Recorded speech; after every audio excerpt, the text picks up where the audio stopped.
समझे।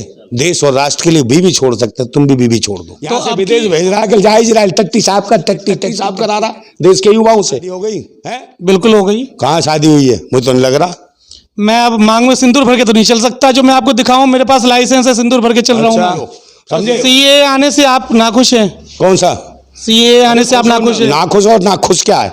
हमारे जो भाई बाहर देशों में अफगानिस्तान पाकिस्तान में हैं, उनको यहाँ की नागरिकता दी जाएगी, तो इससे आप नाखुश हैं क्या? 14 लाख लोग यहाँ छोड़ के चले गए और उन्हें बोला क्या करेगा बता।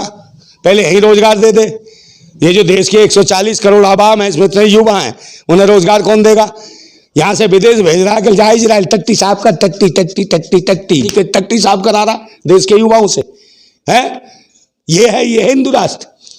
ये हिंदू राष्ट्र है कि टट्टी साहब करोगे? देश का युवा पढ़ा लिखा है, MA BA टट्टी साहब करने जा रहा है इजराइल, जहां लड़ाई हो रही है, वो लड़ाई करते हुए जिसकी टट्टी निकल गई पट उसकी साफ करेगा है क्या? ये राष्ट्र है, ये हिंदू राष्ट्र है।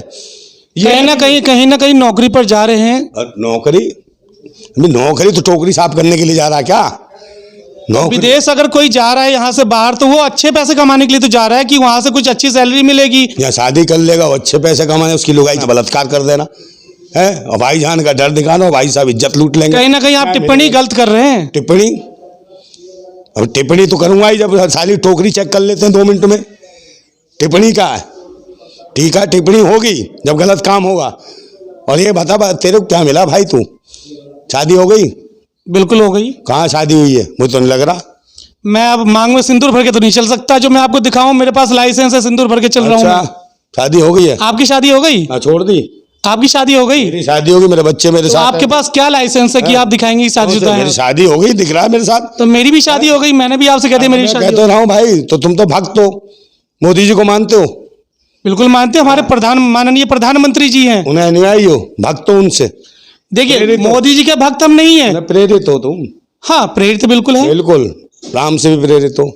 बिल्कुल प्रेरित है। तो प्रेरित हो तो भाई उनको अनुयायी बनो, उनके आदर्शों को पालन करो, समझे। देश और राष्ट्र के लिए बीवी छोड़ सकते हैं, तुम भी बीवी छोड़ दो। तो अब की आप प्रधानमंत्री जी को वोट नहीं करेंगे? किसको? मैं वोट ही कब करता हूँ? ऐसों को वोट करूंगा? चुनाव में किसी ना किसी को तो चुनेंगे आप। हाँ मैं चुनूंगा।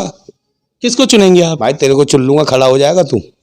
मैं चुनाव नहीं लड़ता। हाँ नहीं लड़ता तो फिर काय का सवाल पूछता है? तो कुछ ना कुछ तो चुनाव करेंगे आप, कहीं ना कहीं किसी ना किसी को तो वोट देंगे। क्या वो पार्टी बढ़िया रहेगी? अपने आप को उस पार्टी में कलंक नहीं लगे हुए, उस पार्टी में गद्दार लोग नहीं बैठे हैं जिसको आप वोट करेंगे। जो कोई लड़ाई नहीं, उसके पहले कलंकित बता दे तू। अन्य पार्टियां भी हैं जिनको चुनाव में वोट ही नहीं देती जनता। मतलब तुमने कह दिया कि किसी को देती नहीं। अबे तभी तो भाजपा सरकार आई हुई है। कौन सी भाजपा सरकार है? तो EVM से आई है, बैलेट पेपर से चुनाव कराओ, इनकी औकात पता चल जाएगी।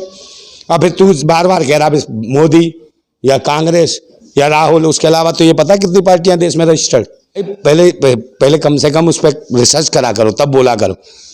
भाई साहब देश में 4000 से ज्यादा पार्टियां रजिस्टर्ड हैं, जिसमें से आधी तोड़वा दी इसने मोदी ने। मैंने राष्ट्रीय लेवल की बात की है, जो राष्ट्रीय लेवल पर रजिस्टर्ड हुई थी। कौन सी राष्ट्रीय लेवल पर कौन सी रजिस्टर होती है? होती तो उसी हिसाब से सब। आप ये कहो कि राष्ट्रीय स्तर की पार्टियां बन चुकी हैं, उनकी बात कहो कि राष्ट्रीय स्तर की पार्टी का पार्टी। तो आप कहीं ना कहीं किसी ना किसी को तो वोट देंगे। किसको नहीं दूंगा? अपने आप को दूंगा वोट। आप चुनाव लड़ेंगे और किसके खिलाफ लड़ेंगे? आप किसके खिलाफ? हम तो समर्थन में लड़ेंगे जनता के, सब खिलाफ तो हमें ही नहीं। किसी के खिलाफ तो मोदी है, देश के मोदी है देश के खिलाफ। वो देश के खिलाफ चुनाव लड़ेगा EVM के माध्यम से, समझे? पता चल जाए, बैलेट पेपर पर चुनाव करा लो, उसकी औकात दिख जाएगी, समझे नहीं? और फिर मैं एक डायलॉग दे देता हूँ, छोटा सा एक शेर है मेरा, कि वो समझता है कि खुदा हो गया है। वो समझता है कि खुदा हो गया है, और मैं कहता हूँ तेरे जैसे खुदाओं की उस खुदा ने खुदाई जमीन में गाड़ दी है। तेरे जैसे खुदाओं की उस खुदा ने खुदाई जमीन में गाड़ दी है। अभी वक्त है समझ जा, अभी वक्त है समझ जा, वरना तेरे जैसे उड़ने वाले मच्छरों को देश की आवाम ताली पीट पीट पीट पीट के मार देती है।